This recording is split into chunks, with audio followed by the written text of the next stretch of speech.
We did a good job of disguising our blitzes, disguising where we were coming from, and towards the end of the second quarter, they started to pick up on it, and it's, they did a good job of picking up on it, and we got to finish what we started.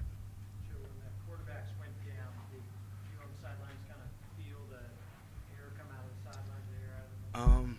A little bit, but as a defense, we have to step up and pick up the offense. You know, we let the offense down because Quentin's young. Yes, I understand is D1 football, but he's still young in the system, and we have to be his backbone when you lose BR and you lose Cole.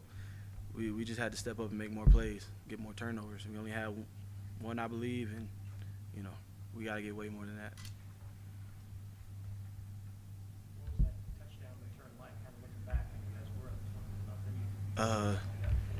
20-0. That's all that's fine. It's great. It's a great look for the stat book and the highlight tape. But at the end of the day, if you don't get the W, it was all for none. What's kind of the mood in the locker room? What are the guys saying at this point? We got to finish.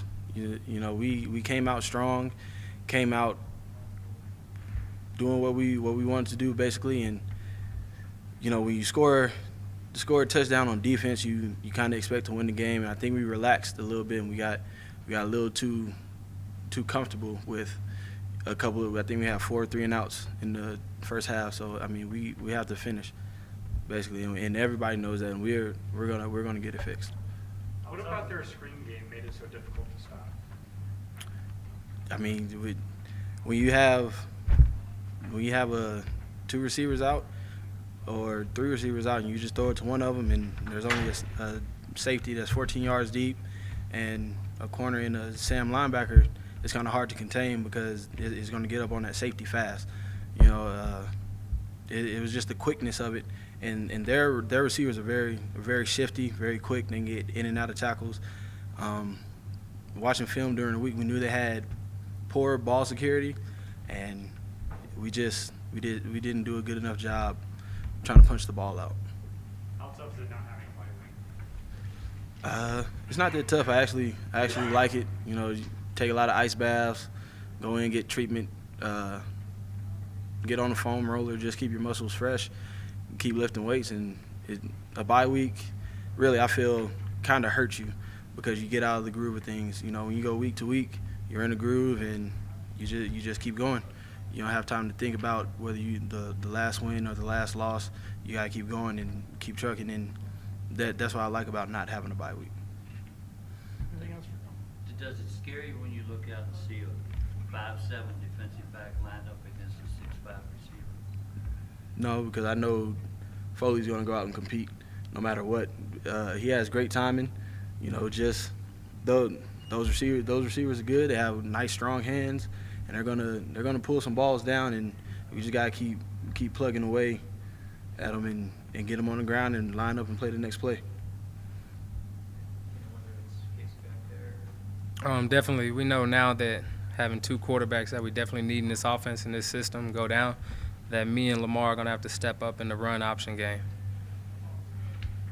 Was it disheartening on the sideline to see both of them go out? It definitely was, and especially watching BR go down because he's been through so much since he's been here. And just watching those guys don't go down, I mean, it's part of this game. Anything can happen on one play, and we have to bounce back from it. Kasey, on top of the quarterbacks going out, Dylan Farrell went out. I know they're all good players, but having the O-line shuffled like that, was that a problem at all? Dylan's definitely a big part of our offense. He's the center, which is the quarterback of the offensive line. But having a player like Lamar Bratton backing him up and still starting on the offensive line definitely helped us in a tremendous way. When they went out, you basically become one-dimensional. I mean, the option went out the window in the past. Hasn't been a lot of emphasis.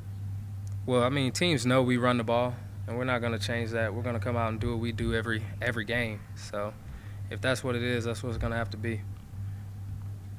Did you think when you started this year, I mean, your role has changed from just kind of starting special teams to being a premier back to now, I mean, you're going to be playing a lot more of the Wildcat, I assume. Did you think that your role would kind of change like that over the course of this year?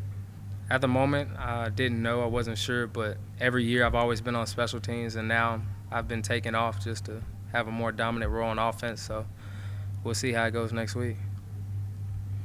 Any thoughts on your personal accolades reaching the 1,000-yard mark?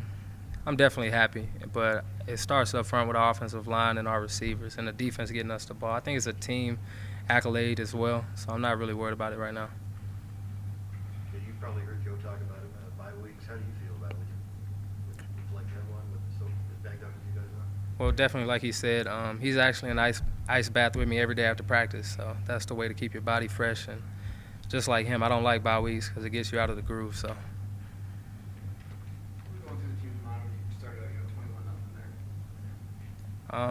We're definitely happy. I mean, everything was going our way. We thought, it's time, just keep plugging away, but those guys came fighting back strong and didn't give up.